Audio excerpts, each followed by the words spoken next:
Welcome everyone to Soulfoodwithflex. So honored to have our guest with us today. The two brothers. I'm sure there's a third in their group. If you could just introduce yourself, please. My name is Chris Sakai. What's up, everyone? My name is Juicy Joe. Yes, guys, we got the Skurtskurt brothers with us today. I reached out to Chris via Instagram, and I wanted just to get to know who these two brothers are. I love their content. You know, it's positive. It always brings a smile to my face, at least, and they're really proud to be, Pacific Islander Polynesian. So, yeah. If we just start from the beginning, where you guys from, and where did life start with you guys? For you guys, I'm from. I was born in New Zealand. I was born in Middlemore, and my dad he's a whawhiao in Milkisi Church. Yep. So like I was born in New Zealand, then I moved to Samoa 2001 when my dad started being a whawhiao in a college called Beulah Theological College. And then I moved back to NZ in 2005 and then stayed there, went to school there. 2011, my dad found a hall here in Sydney to go be a whawhiao at. So I moved to Oz, and then it was, because in the Meko life, when you're a whawhiao, you do 7 years here and then you move to another place. So we went there in 2011, then 2018, we got a hall up here in Brisbane, and then moved up here, and currently staying here. And that's how I met these guys, this guy and the other from Samuel, the Skurtskurt boys. Yeah, that's nice. What about you, Joe? where did life start for you? I grew up in Samoa. Yeah, when Dad passed away, Mum was trying to look for a job, and then my dad's family got a job in New Zealand. We moved to New Zealand, and then after New Zealand, like 1 year in New Zealand, and we moved here, Brisbane. We lived there for 5 years, 6 years. Now in Brisbane, that's it. That's where I met this guy. Oh man! Yeah, my condolences to your father, Usho. Like, you guys act really are like brothers, on like social media. So you're not related at all? We just met through church, so we're like spiritual brothers. 100%. Yeah, bro. Oh, okay. So like, how was it growing up in New Zealand for both of you? What was that experience like? Well, it was tough, eh? Yeah. Like, going to school there, back then, everyone was like into gangs and stuff, doing crime and stuff. But coming from a far family, you always try to stay away, but then you just get involved. It's just like a habit. You see other people be like, oh, they're gonna go do this, have fun, and you be like, nah, I'm gonna go. But then when you come home, it's a different story. You're like, people that look after you, they're like telling you stay away from all that. But it was hard. But at the end of the day, we're just grateful that we're still here. And yeah, it's tough in New Zealand, but I don't know about now. But when I was growing up there, like, it was really like the schools were like hard out fighting to see who's the toughest school. Like Te Lasau, Tangaro. I'm from Edgewater, so I think anyone knew Edgewater, but we were like low key, like troublemakers as well. Yeah, so that's my experience growing up in it. Oh yeah. What about you, Joe? You mentioned that you were born in Samoa. What was that? Yeah. What was that like? Samoa? Yeah. What villages are you both from? So my dad's from Saleaula, and in Savai, and my mom is from Apia, Sakpola. Alright, so that's Vailima. By the way, this guy's from everywhere. What are you gonna say? All the moves in Samoa. just sleep on it. No, yeah. That's Vailima, Skurtskurt, Palakai, Vailele, and Malia. Mam si umum, sa kulpai savai sa foku. Yeah, other than that too, but make sure. There's more, but you just want to, you know what I mean? Hey, if I didn't want you, Sully, he would have just kept going. This guy's generation up. Oh. So where did you grow up in Samoa? I grew up in Vailima and Siumu. So Vailima's my. Yeah. So for those who haven't been to Samoa or don't know the lifestyle, what would you say? How would you explain it, or what stories do you share from growing up there? Back then, it's really hard. It's hard to find money, job, but now it's good.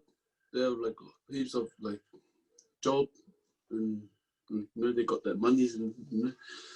Yeah, it's way easier now. It's way easier now to get a job. Yeah.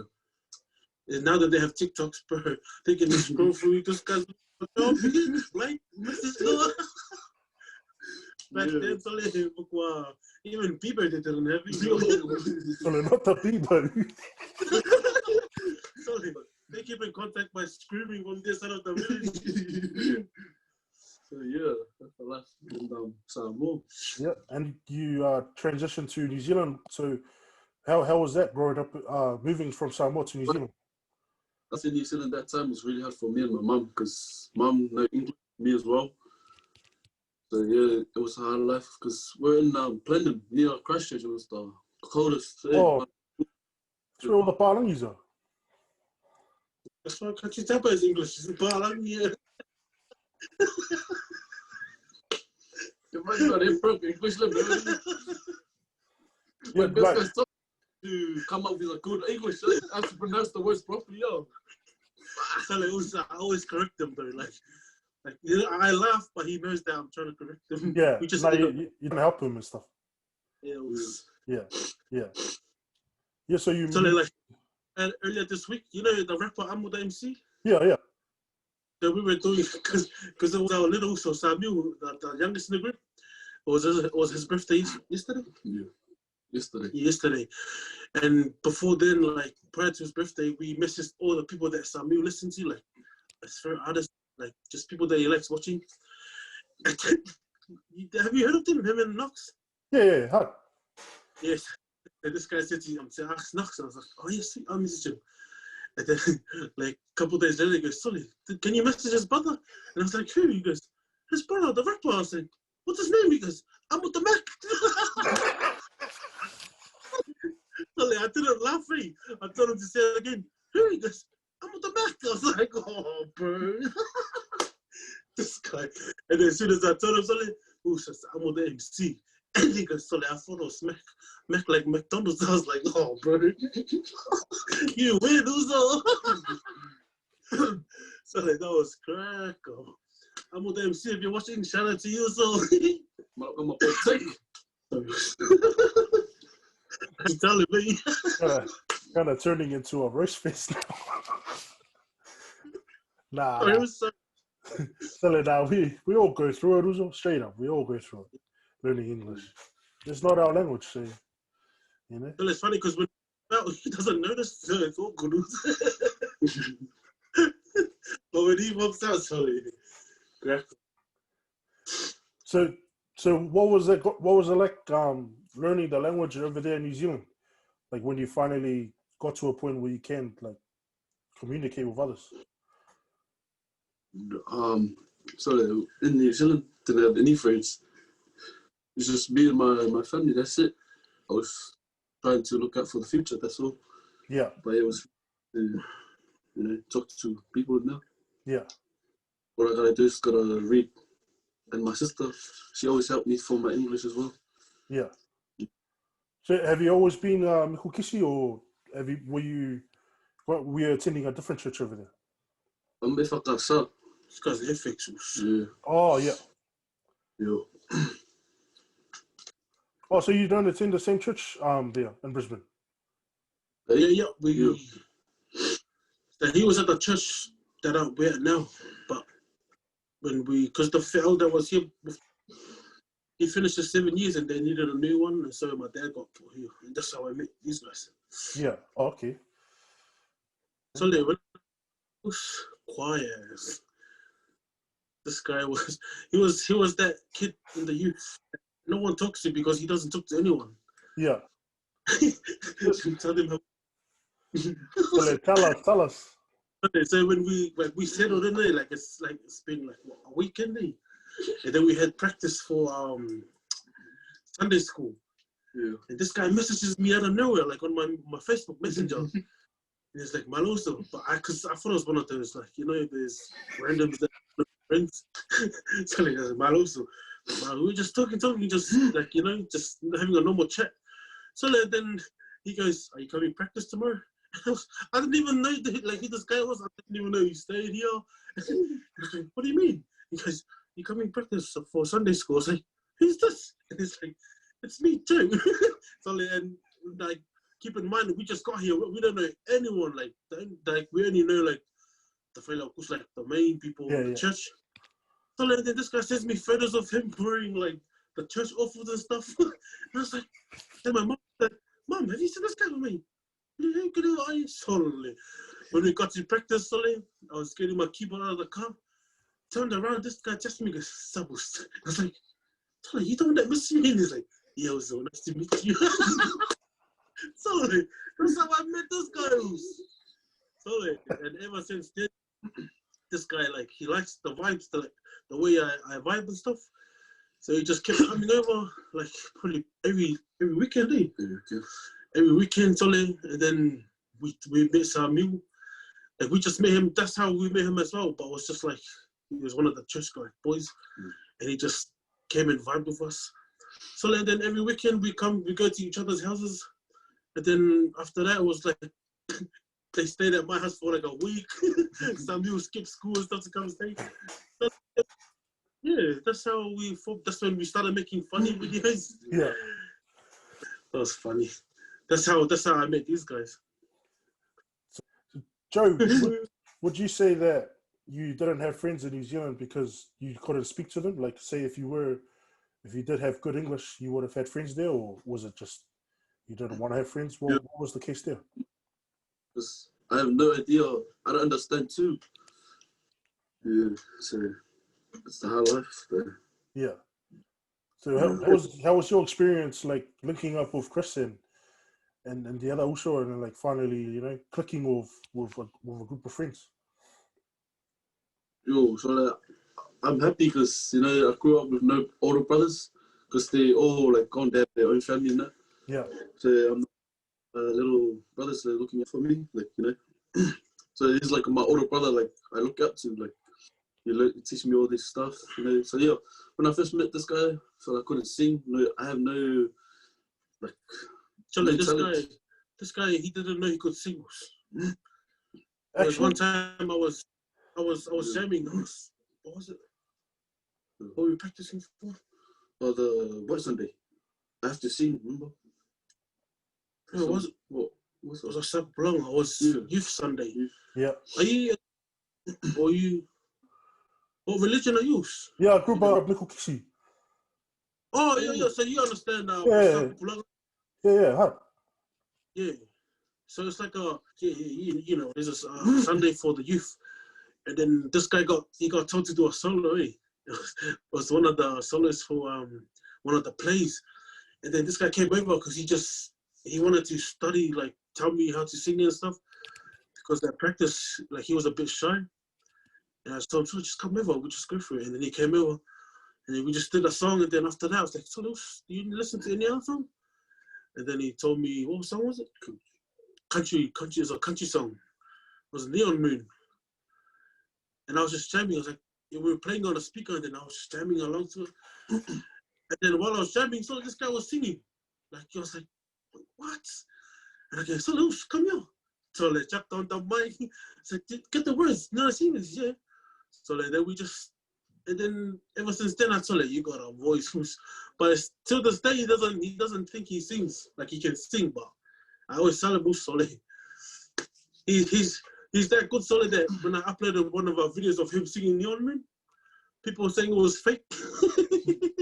Yeah, no, I've heard him sing on one of your posts. I was like, "Solid, this guy's got a sicky voice." But this guy just doesn't have the confidence, but he'll get there. Yeah. Yeah, that's this guy, man. What was it? 2019, last year. Yeah. Around mid-year, like in July, we posted our first video, and then it just went viral. So like, it was crack up. I was gonna ask, like, how did it all begin? Like, did you guys sit down and then decide to make these videos, or? So like, no, it just we just planned it out, and then that video was like end up somewhere else, and then my uncle walked in. Oh, have you seen that video? That was the first. Yeah, I saw that one. Oh, schizo. Yeah. But because I was filming, and it was him and Samuel, and Samuel was supposed to be the drunk son. Yeah. And this guy is a dramatic dad. So like, if you watch the video, he drops the beer bottle, and then his uncle must have heard from inside. He was like, "Come!" And he walked early, but. Like, keep in mind, this guy, he's like, normally this guy's uncle is really humble. He's not. Once he saw me turn around the camera and the flash on, and he knew I was recording, so like straight away he just played along. So like, and this guy confused, like he didn't know he was serious. You know. Yeah. So like, as soon as we uploaded that, it just went off. So, like, and then because he's a cop, so like. Oh, chief. Yeah. How have you dealing with like gaining all these followers and people like tuning in to see like the new funny video that you've got to release? Because at first I had an Instagram, but I'm like, and we were just uploading on my Instagram. Yeah. To the point where I just couldn't handle what the missus saying. And then I just told the boys, Solly. I told this guy, he's the one that created the Skurtskurt page. Yeah. Solly, let's just make a page and like, so then we just like reply like to people, to messages like when we can, so it's easier. Like, that way I don't have to go through it all. And then after that, I deleted that first Instagram page, and then this guy made the Skurtskurt page. And yeah, that's to this day we haven't been posting lately, but we will be soon. So who came up with Skurtskurt? Where does that come from? So Skurtskurt came from Sydney. That was my saying, Solly. Anything like, just whatever I say is just like Skurtskurt. And then just like, if someone falls over, Solly, that's tough. Oh, Skurtskurt.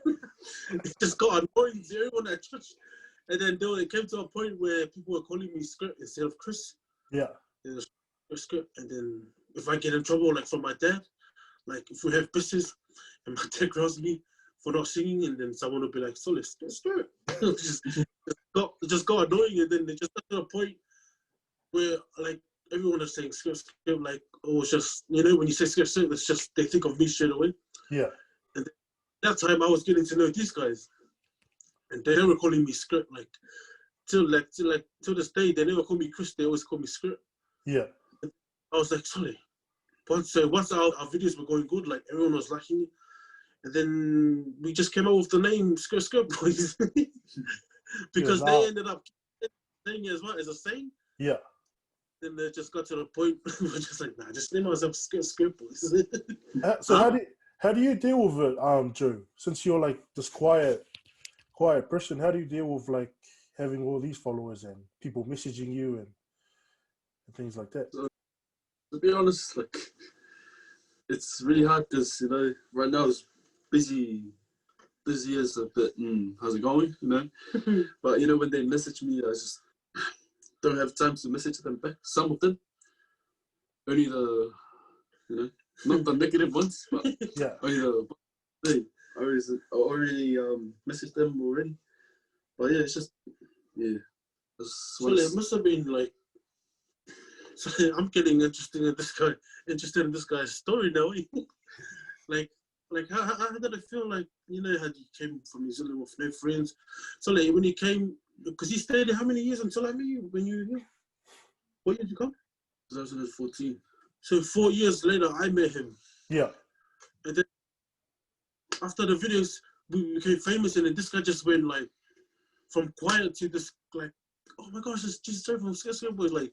And then having to have all these followers, bro, that must be like, coming, yeah, you know what I mean? It was like coming from new friends. That's what I'm curious about, like how he's been dealing with getting all these people getting to know him and or like see him do these funny videos and stuff. Happy for you.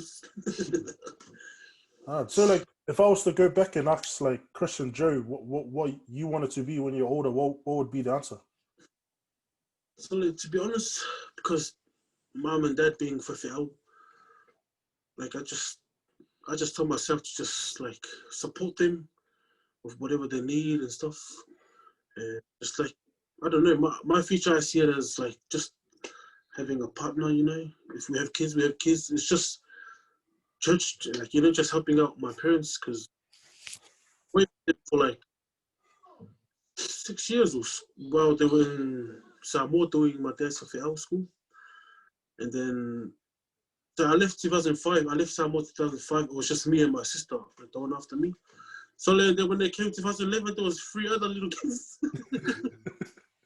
But yeah, so I'm just grateful to have like all my siblings and my parents.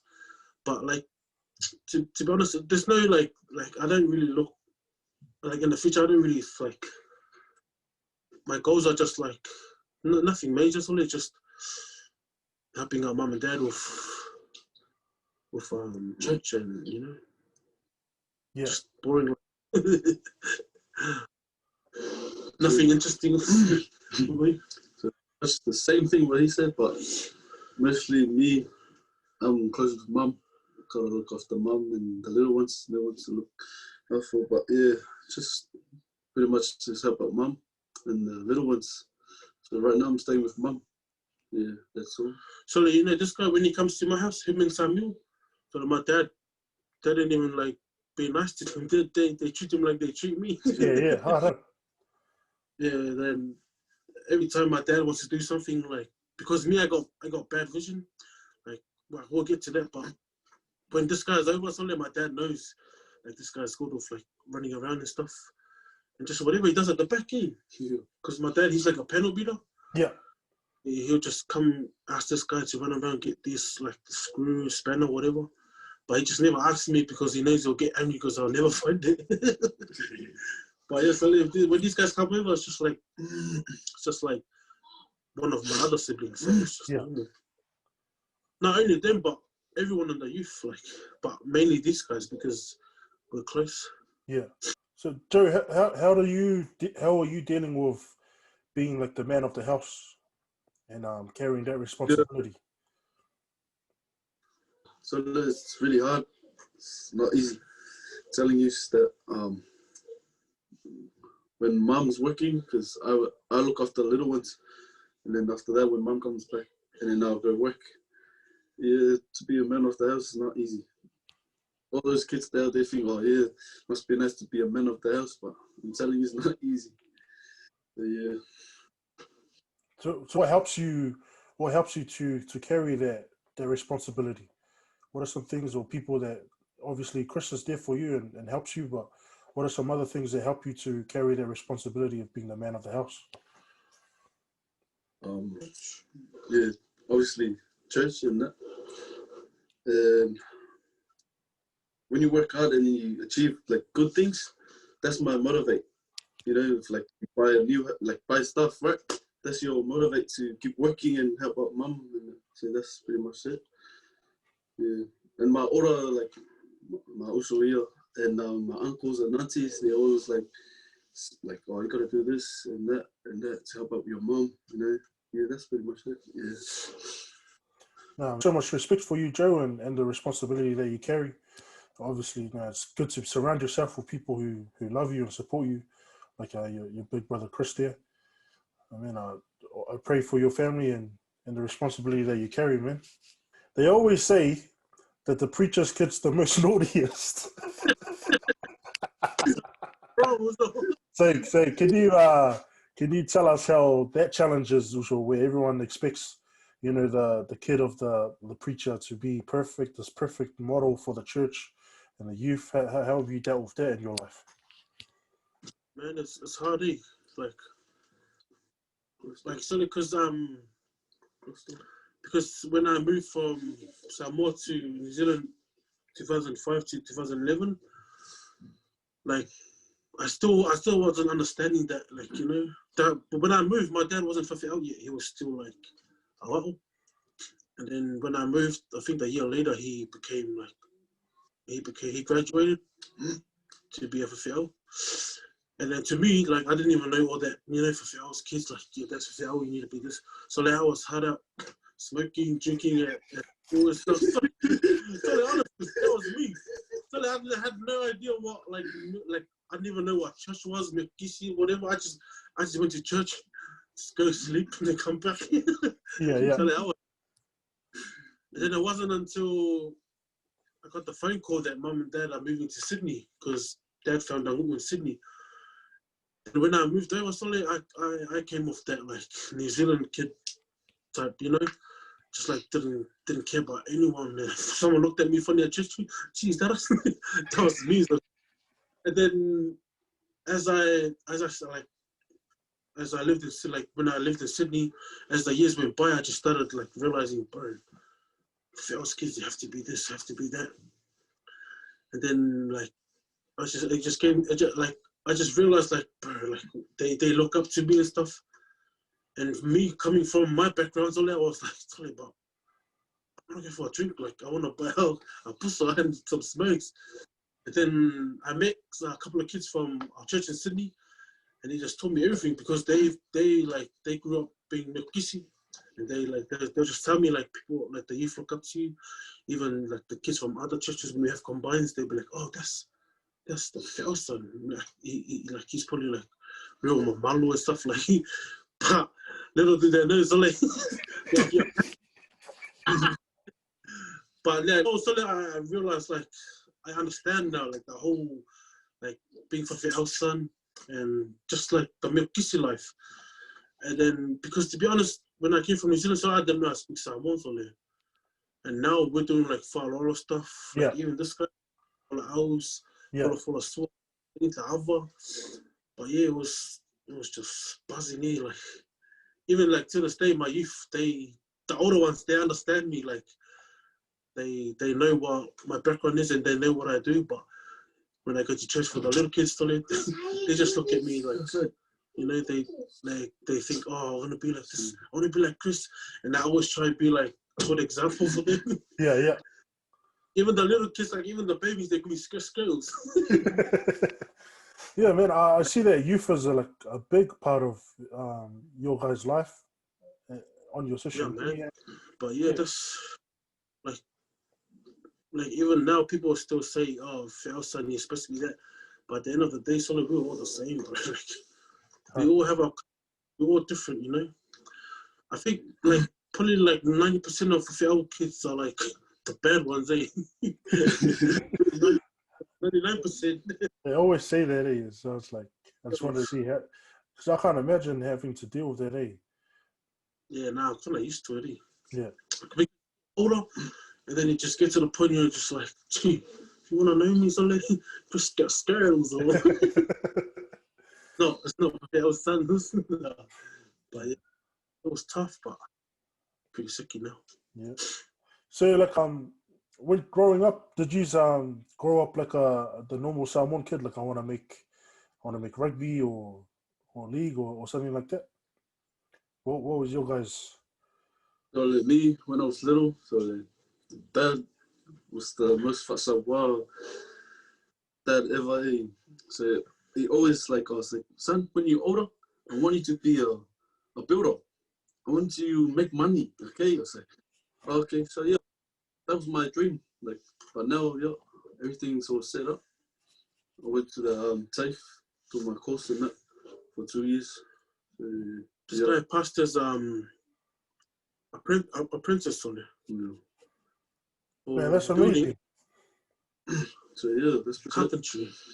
So that's the thing is, like, people who knew from New Zealand or would have taken your lack of English as your dumb or something like that, when in reality, you know, people who come from Samoa, man, like, most of those people that I've seen come from Samoa are the smartest. It's just once they get over that language barrier, then you know that you really see who they are. Yeah. pretty buzzing, man. Yeah. So what was that like? You know, going through your course and with your like your English not being as good as you know it could be. How did you deal with that? This guy sometimes he'll be confident as with what he's saying, but he only be confident to me or Samuel. Like there's one time I was like, "How's your course?" Like, "Yeah, it's good," and I'll be like, "You are being like you want to become a carpenter?" He's like, "No, so like we don't do carpenters." I was like, "Gee, what do you mean?" I was like, "Carpenters like building and stuff." He's yeah, building, no, carpet and stuff. And I'm like, so I just let him be, so give him the spotlight. But like, yeah, like it's funny. Yeah, but yeah, well, I'm telling you, it's not easy when I came here. Eh? So when the teacher was like this, "Are you sure you understand?" Yes. I just say yes to everything. Yeah. But so you know my exam, so D, just maths and woodwork, just A and B. That's it. And music, but music, nah. So yeah, really hard, not easy. Yeah. So were you, Chris? What did you grow up in the I want to be a footy player? Because I saw one of your videos. I was like, Sully, this guy's a beast. But like, that was when I was in school. That was what I wanted to be, like a rugby player. And then it wasn't until 2010 I went and tried out for in New Zealand. I don't know if you know Mango East. Yeah. League club. So I joined it because like I was really bad in school, so I just wanted to do something to keep me out of trouble, and that helps only. Like first day I was out of the house, like not going to my mates, but my uncle would take me to training and stuff. And then when I get to training, I always go like pretend to go for a leak, but I give a smoke and then go start training. It was still bad, but you know it was better than like making trouble. But yeah, so that year we made the semis, but then we lost. And that same year, they started the rep team, Kansas America. I don't think you heard. Yeah. Yeah, they had a rep team and then a trials only. For some reason, that trials only, I was like a beast. I was running everywhere on the field, and I got picked. And then yeah, it was the end of that year in mid counties, and then we won the competition. And then the next year, 2011, came here. I played a little bit of footy, but it was hard because of church. Yeah. Because I played for our Catholic club, the Raiders in Sydney, and we played on Sundays. So we came here to do the church and stuff. So you gotta commit to one thing. But that's what my parents is all like. He's just church and stuff, and then trying to like do footy. It was hard. Like he'll let me play some games, and I explained to my coach, and he was like, "Oh, that's your choice." And I was like, "Oh, yeah." So then 2012, I played. 2013 was when we made the grand final. And then after that final, sorry, and then I think I injured myself. And that's when I started losing my vision because I was working at the same time. And then my dad was like, "Nah, that's enough. Like, I might get hurt if I play the following year." Because I was like, because from 2012 to the next year, till 2013, my vision was just getting worse by like the day. And then we went to the doctors, and the doctors told my parents, like, I can't play anymore because I'll get hurt. Like, I didn't even know if the ball was coming to me. That's how bad it got. And then after that, my dad was like, "Nah, just stop and just kick back and see if you can fix your eyes. If not, then just stay at home, church, work. That's it." And then yeah, I wanted to be a footy player, but then after that, yeah, church boy now. What exactly happened to your eyes? What was the doctor's? So it's called keratoconus. So it's like, so you know how your eyeball is round? Yeah. Well, my one apparently it's like it comes out more. It's like a cone. And that happened like because I used to work in the warehouse back like when I started playing footy. I used to work in the warehouse, and it was like my hands were always dirty, and I just kept rubbing my eyes. And yeah, so it wasn't until 2014 when I started realizing, bro, I'm like getting blind. Like, got to the point where I couldn't work, but I still work, but just got to the point I couldn't read any more barcodes and like, you know, the scanners and everything. And then, yeah, so that's how my eyes started. And then from 2014 till 2017, I was still working, but I was still like, my vision wasn't like 100%. And then 2017 is that's when it went downhill for me, because my eyes just completely like, it just went all white, both my eyes, because my cornea, like my cornea must have had a scar, and this white fluid just started coming in my eye, and that's when I had to stop work, and that's when it was downhill from there, man. But ever since then, I've just been praying. But like to help me with that, it took me ages, because it was very serious, and then it wasn't until this year. It sort of delayed because I was in Sydney at that time, 2017. Then I moved up here, 2018, and then I transferred everything up here. I had to look for a new specialist, you know, in optometrist. And then that's why I delayed. That's why I was June of this year, June 8th. Yeah, June 8th. That's when I got my contacts. So it just changed my whole life. Like, it went from, if I was to look at one object before, I'll just see like 10 of them or maybe more, like just surrounding that one object. Then when I put on these contacts, it's just like, it's not perfect. Like I can see the object, but it's maybe one or two like next to it. But it changed like a whole lot better than I was before. Like before, it got to a point recently where I was on my phone like this, Solly. What's your thing? Oh, Solly, when it got to the point when I'm on my phone, Solly, that's how I looked at it. Dang. It was hard. Ask anyone that knows me, it was hard. But then now, so I'm just so grateful, and like I've always been praying to God, like to help me with my condition. And when I got these contacts, so like, I think of the man now. I'm like, look at my phone. Like, so like, this guy when I first got my contacts, like, sorry, what are you doing? I was like, no, I was just on my phone. Like, I was so unique, like I was so happy at the same time. Like, just I was so grateful, man. And just, you know, everyone out there, man, God is good. You just have to be patient also. And like, even if it takes 10, 20 years, man, frick, just your time will come also. And my time came June 8th, man, my whole life changed. And yeah, man, that's how.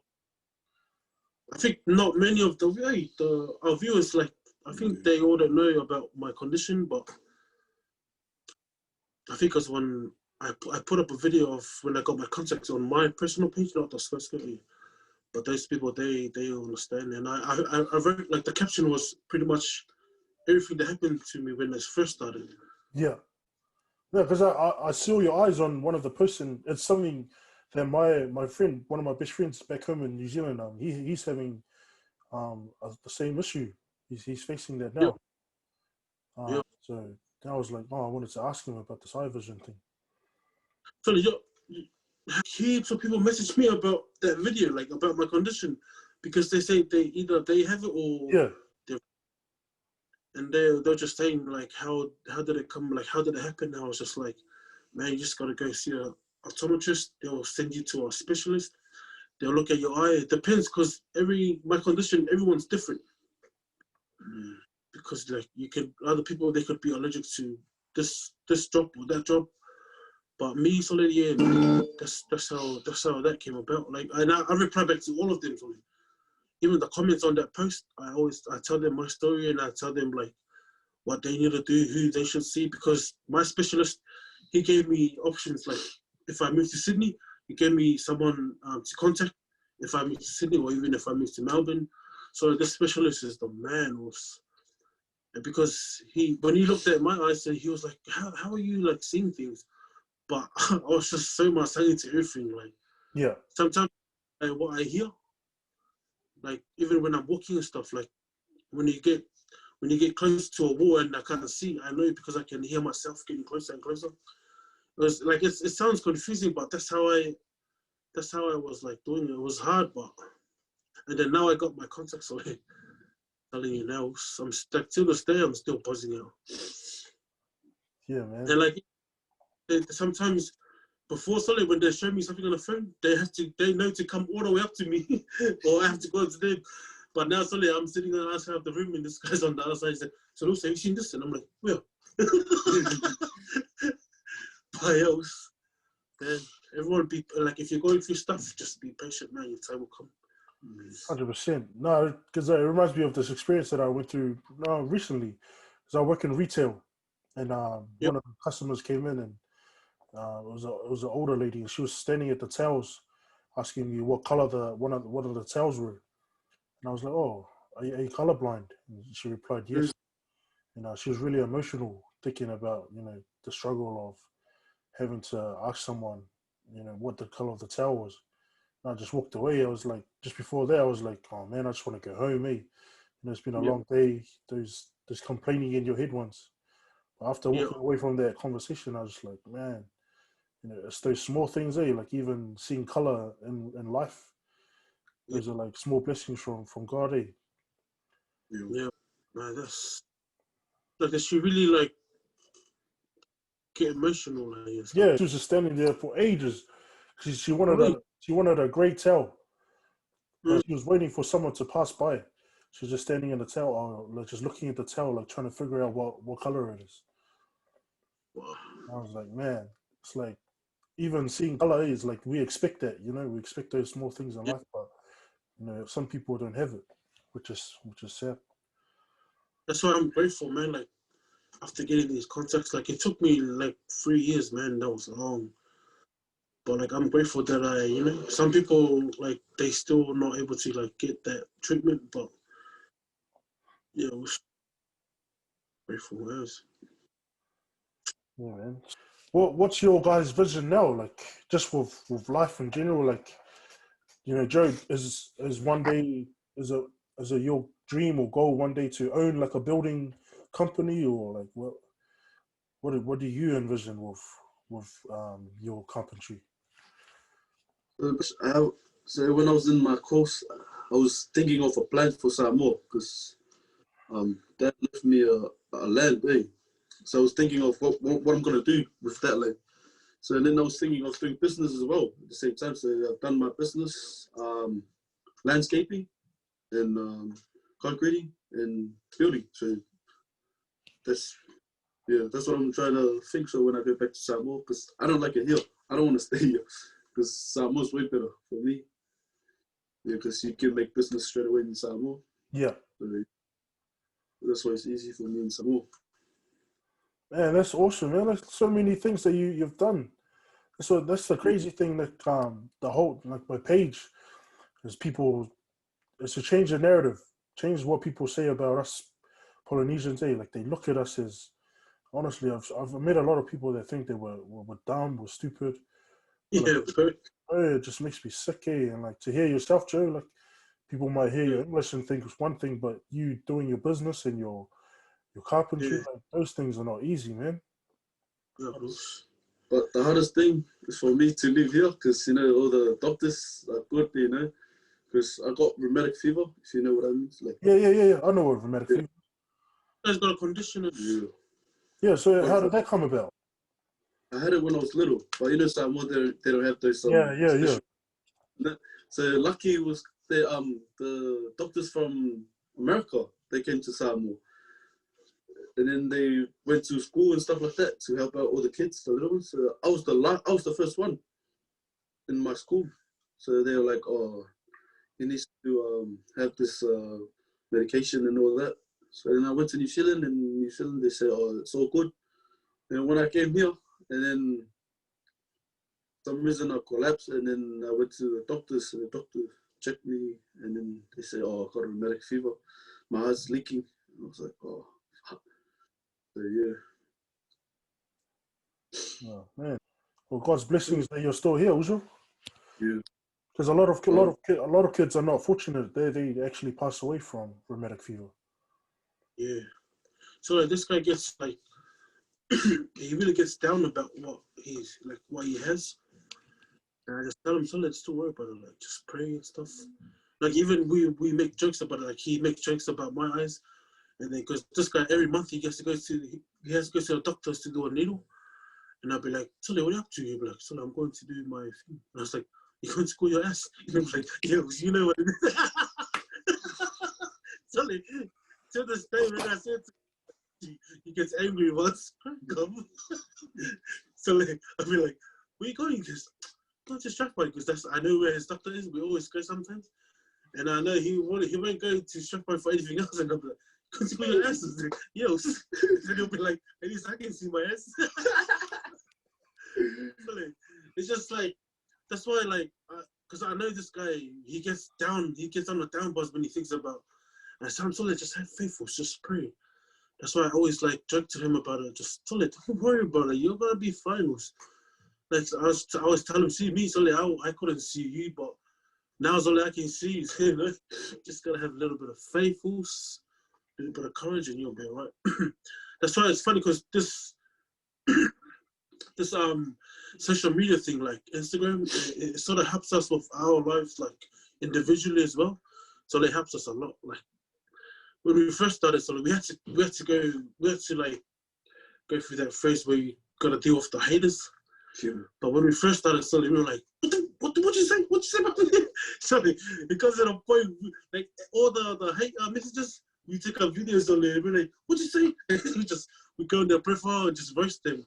But now, still let the haters now, we just swipe, delete. So yeah. They had first of all, but now it's just fun, you know.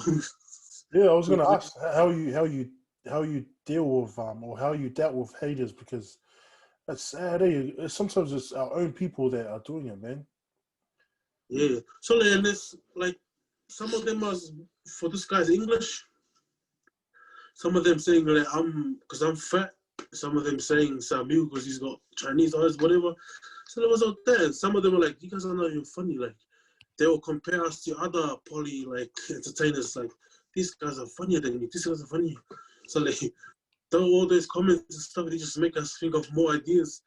You just keep uploading, and just got to the point where they're sick of messaging us because we'll never view it, or we never reply back. Like some comments we get here, like we get now and then, we just send the love honey and just delete. That's the one, man. Yeah, no, I'm happy that you do that. You just don't even pay it any mind, man. Just keep doing it. Like, at first started, we were like, they got us here today, like all the, especially calling me fat and stuff.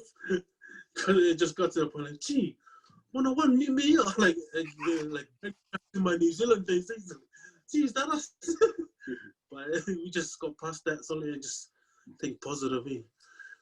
Could you see them if you went for a 101? Huh? Solly, yo, Solly, he was doing videos too, Solly. Like to the haters, Solly. Oh, like he was like when we were together, and he sees a hate comment on the Skurtskurt boys page, like he'll do the video in front of us and be like roasting them and stuff, like swearing and stuff. It's just like that's to the point where like, sorry, just wasting our time, boys. They're not the ones that are gonna come make the videos for us. They're not gonna come give us ideas. We just give them the videos, and then yeah, so it's all good now. We hardly get any haters now, bro. No, that's good. You said that you haven't dropped in a while, so he's gonna start dropping soon, or where you guys at with that? Kind of hard because this guy, he stays. Where do you stay? Like, are you in Australia or? Yeah, Sydney.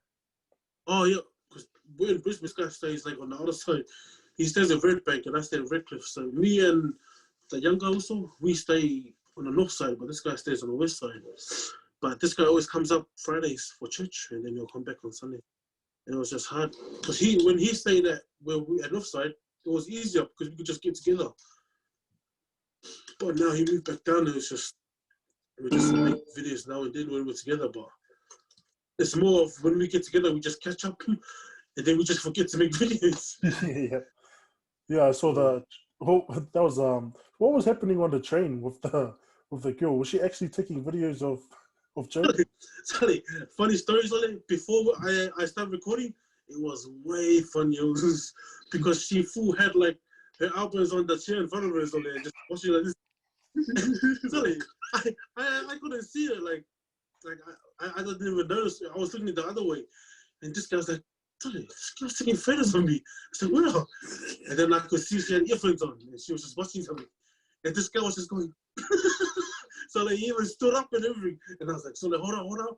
Grabbed the phone, I was on there. Then that's when that video came about.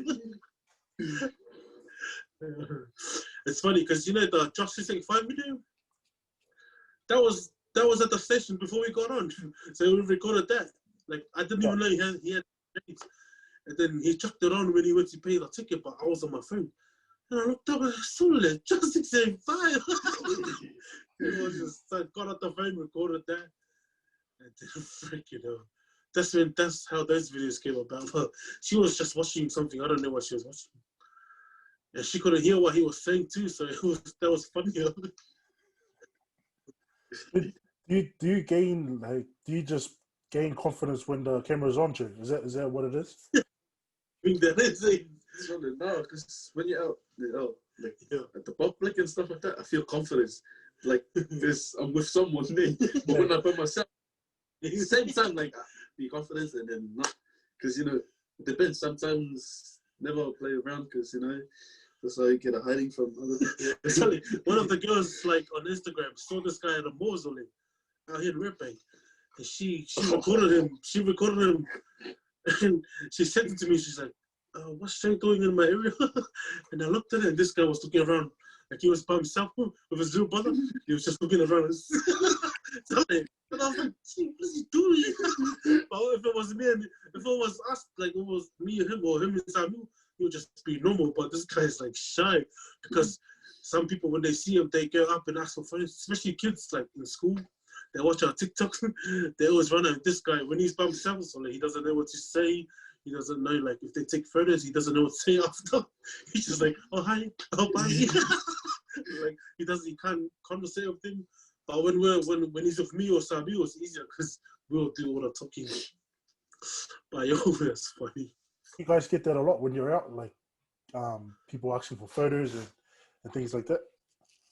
Yeah, we go just to the mall and stuff, and yeah, pretty much just the malls. Well, because we have this pool thingy in where we stay. It's called the Lagoon. Yeah. And it's like mainly fobs go there. Like 90% of people that go there are fobs. And when they see us, the big guy, skinny guy with the fluffy hair, and the Chinese looking guy, suddenly they just yell from the other side, "Skurtskurt!" And we just look back, "Skurtskurt!" It's just buzzing. We just try and give out good vibes, eh? Yeah, no, that's what I love about your guys' content. It's all positive vibes. It's like, I just can't get anything negative from it when I watch your guys' videos. So I don't know how I get so confused when haters like come at you like. Like it's funny because most people they see us being these funny guys on Instagram, but like with some of them when they know who really are from other people like that we're close to, that's when they'll be like, "Fuck, these guys, man, they're so cool." Like they have their own life to like deal with, and they make time to like do these videos to entertain, like because that's what we try to do. We try to entertain our poly people, and because mainly all our videos are like poly related, Some Parangis and Aussies don't understand what we're saying, but that's why like mainly we're just doing it for like just the islanders, Polynesian, Yeah. What we try to do. I loved it. So like you mentioned before that, doing these videos helps you guys personally as well. Like for you, Joe, like would you say that, doing these funny videos and being around Chris in general and the other also helps you to relieve stress from, carrying the responsibility that you carry? Yeah, a bit much. Yes. Sometimes, what's it called? Like, or when I go work, all the workers, they all come inside and they all like sad face and that. So that's pretty much how I like, because I always make them laugh and smile, just to put a smile on their face and that. And especially all the church people, because when we go to the church and it's like, oh, is there any new video comes in? And I was like, oh yeah. And they also, we're like the most troublemaker in the church. Like there's the main little, like, the Okalavo, man. It's like, oh, we like the main, like, we're the main ones that the parents hate. yo. But they low-key, like, love us. So, like, this guy in our youth, he didn't talk to anyone before. No. And then once he started making these videos, he goes up to everyone. Like, if there's a group here, he'll just go there, annoy them. And then even the parents, yo, it's sick, man. We love our church. Shout out to Redcliffe, Mickle Youth. Let's go. Shout out to your church, man, because I see that it's a really big part of your guys' life. And I'm sure that it sets a strong foundation for whatever you're doing in life, hey. I'm a big believer in faith and having that as a core foundation and the way you carry yourself in life. But I just wanted to ask, what does it mean to you personally to be Samoan and to be a Polynesian? So, I'm grateful and I'm proud to be where I'm from, man. Like, because, like, I don't know about Joe. He grew up knowing the culture about me. So I grew up freaking fishing chips, big bin pies. So I grew up that life, and from that to transition to trying to make all this more stuff. So I was in New Zealand when I was going to church. And we have Kongais, and people they look at me. Oh, that's been like the son. Like he'll come and do this, follow this, follow this, and when they ask me, it's like, what's that? And so this is me. I was so confused. But then now 2011, moving in with my parents, just studying fresh, getting to know this Mekisi thing, and at the same time getting to know the culture. And then now it's only when people ask me, oh, go to the Valau, go follow Sole. I'm just like, yo, what's their name? What's their name? It's just buzzing, man. But yeah. I'm proud to be Samoan, only 100%. This guy is natural, only.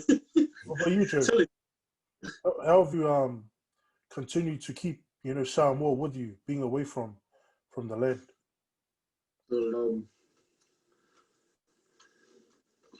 I'm proud to be Samoan for sure, but because when I grew up, when Dad passed away, I was 7 or 6. So pretty much no one to look out for, to teach me this, teach me that, to speak more all the old school whāloalo stuff. So I pretty much pick it on the way. I watch YouTube and that, and because my uncle, so he was born in New Zealand, New Zealand, and so he kept going to church and that. That's how he got his more good. So yeah, he teach me some of the alanga upus and that. So me, my follow of my relationship with Samoan follow stuff, I had to when I talk, I had to read it and memorize it. But with it's totally different. He picks up from when he goes to follow stuff at church and stuff, and he listens to the different owners. He picks up from that. So I don't know how he does it, but there's that saying, when the Makai talks and they have to go through that.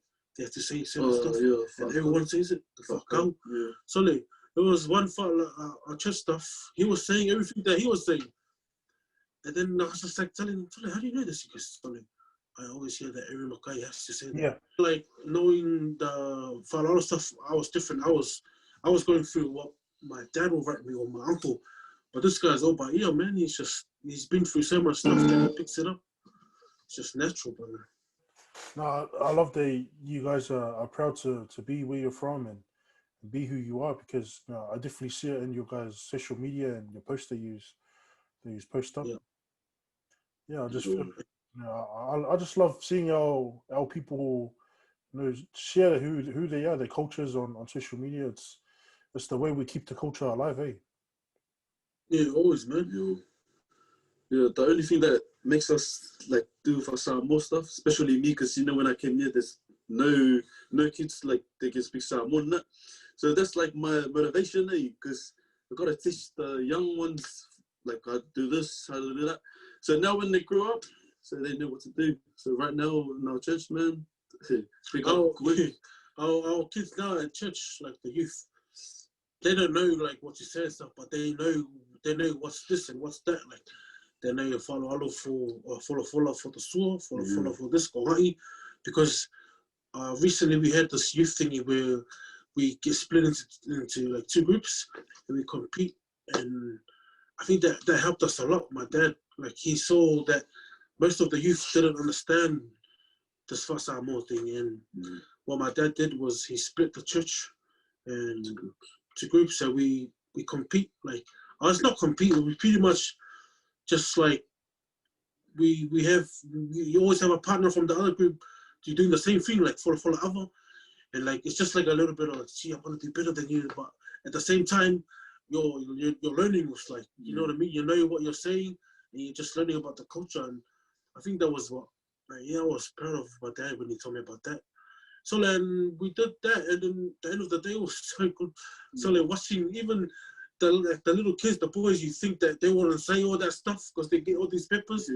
So like they just study it, and then my dad was telling him here he was proud, but like when you read it and just try and like read it like a go look, or don't read it because it's just you're forced to like understand like what you're gonna follow and what you're gonna, you know, follow, who you're gonna follow. Because there's different ways of following a bakai and a whewhiau, like all that stuff is different. So I think like every like all the little kids from church, they like from year 6 up, they all understand what they were doing. So they all sick about that thing. What would your guys' advice be to those who, you know, are not fortunate enough to grow up in a household where, you know, their culture is not taught to them, or they're not going to church where they can learn these things? What would be your advice to those of our people? So just because I think they do online classes now. But like, if you really want to know your culture, man, just like, if you can, ask your family, like just your surroundings. If not, only just like whoever you know that's Samoan, just try and ask around, just ask them, you know. But like, if you really want to know, just look up classes and stuff, because some people, they might not be surrounded by, like, you know, the fobs. They're probably like that Balangi life, but like you don't have to learn your culture. But being a Samoan, like if your parents are Samoan, then it's just it doesn't sound as interesting. But when you get to know something, but it's so good. It's so good, like our culture. Yeah. And like just if you really want to like get to know, like ask your surroundings or friends, look up online, because I think there's heaps of classes now they do online. Yeah. And that happens with all these like New Zealand born, Osborne, like, you know, Samoan solid, they heaps of them are doing classes. But yeah, if you're keen, just The other thing that will help you is like maybe read a Bible, the Samoan Bible, so like or listen to helps. music, the Samoan music as well, the good vibes one. And to be honest, be Samoan, so that's the most important thing in your life. If you're like half Samoan or quarter, doesn't matter. But to learn the language is, so that's the most important thing in your life. It's just maybe your grandparents as well. So social media is a big that plays a big part as well. Like even YouTube, they have everything on there. And if you're like a musician, they have songs. They have songs where they do long stuff before the song starts, or even after. Like there's heaps. Making Samoan food. Yeah, Samoan food. That's another thing. This guy like keys always a mean cocos. Nah, that's sick. Yes, culture. So it's buzzing, man. Just makes you like realize how, you know, what your parents like went through and stuff. But if you don't want to know the culture, then let's roll. Just keep being an ashtray and that. No, but, by the way, those who are listening, that advice can go for anyone, you know, because a lot of our the followers are diverse. They're not all Samoans. Bro. just apply that information to your own culture, seek your friends. And what are some things that, before we finish, like what are some things that you've seen, us as Polynesians be misunderstood on, or things that people say about us that you know that's not right? Well, there's a lot, like especially with like stuff that people see on the news, like this one kid, even like the articles, the Herald, like this Tongan person that killed this person, and then once they see all that, they be like, nah, like Palangis and other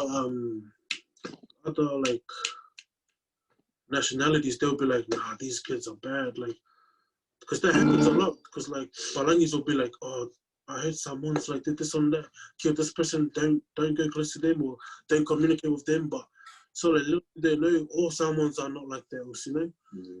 There's like those people that go through that, it's like that's them, but that doesn't mean everyone, like the whole freaking Samoa is like that, man. Like like that's why I'm trying to like advice, like give like to the youth now when they go through that stuff, man. It's just like we don't tell them what to do, but man, if you look at it from another perspective, like something, man, it's not cool. Like not only the people from the news, like the journalists, they announce that you're Samoan. That's not only that, but like people that know your parents and people that know them, that know it just gets out, and then that's what gives not only like the Palangis, but even our own people, because they'll be like, oh, this is your cousin, this, that, like, I'm not gonna get close with you and that, but it doesn't go just for the Palangis, just everyone, sorry. So just because you see this Tongan Niuean, someone guy doing this crime or like putting up a song saying if this and that, that doesn't mean like that's them going through what they go through, but it's not that. It's not all of us, There's most of us are like the humble ones, but people that go through that, like they might be going through like hard times in their life, and they just have to do what they do. But it is what it is. Samoans are, to me, the best people in the world. So that we're poor, man, but we can make something from what we have, like Yeah, pretty much what he said. No, but money I can right along. Yeah, I love that advice. We shouldn't be judged on like, a small percentage of people that do those things, eh? Yeah, that's all I ever see is like on the news, like someone kid will do this, and then the next minute you hear like all Samoans are violent, all Samoans do that. It's like when that Tongan guy burnt the Samoan flag, and then that's when the war started, bro. When the Tongans use a Samoan, or when a Samoan sees the Tongan like in public, it's just like bang, 1-on-1 because of that video. But then that stuff dies out, like, and like it's just sad to see, but man, our people need to wake up. Like we're all one, Just like living all that stuff. Well, man, honestly, I just want to thank you again for your time. I'm grateful for your stories. Like, honestly, hearing about your vision and the struggle there was, and also like you taking initiative to learn the culture, and with Joe, your responsibility to be the man of the house. And for those who are listening, he said it's not easy. It's not easy. Don't think that their life is easy. Joe speaks from experience, and blessings upon both of you and what you're doing, man. Keep it up. The real supporters will support you for the positive thing that you're doing, and carrying the flag with pride and things like that. Really, because there was a Moenga hill. We took it out just to be sitting in front of this flag for you. So, because I was telling this guy about you, the podcast. This guy said, he's like, who's that? I was like, so it's just like also he's doing this podcast. He's like, are you gonna come on the news? I was like, I said that's what a podcast is. He's like, what's that? I was like, he's just gonna interview us. And he goes, when is he coming? I was like, no, I feel a friend. He's like, are you sure? I was like, just trust me. And then I told him, because he was at work. Because I saw you 7 o'clock. This guy came at like freaking 7:30, almost 8. And then we had dinner, and then I messaged you. Nah, Siki, I'm appreciative of the time, man. Honestly. Having Oh, some- yo, thank you. This is our first podcast. Nah, yeah, no, I'm happy to be your guys first, man. Grateful for your. Yeah. Is there any shout outs or anything that you want to say before we finish off? Shout out to the little Samuel. Because he's still in school, so it's hard for him. It's hard to get together with him because like he's got his own worry about. And yeah, shout out to everyone. Bring out the good vibes. Let's go. Let's get started. Yeah, no.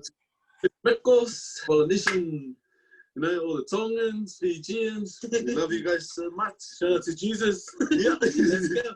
And shout out to those of Flex. Thank you for having me. Put this on the board, let them know that we're playing for keeps. Hashtag run that ball, yeah, put that on repeat. From LH down to Logan City, got many men like 50. They changing gears like shifty, stealing your face like how could you miss me? Yo, personal best, we smashing it. They see us coming, they gapping it. Trust me when I say this anthem.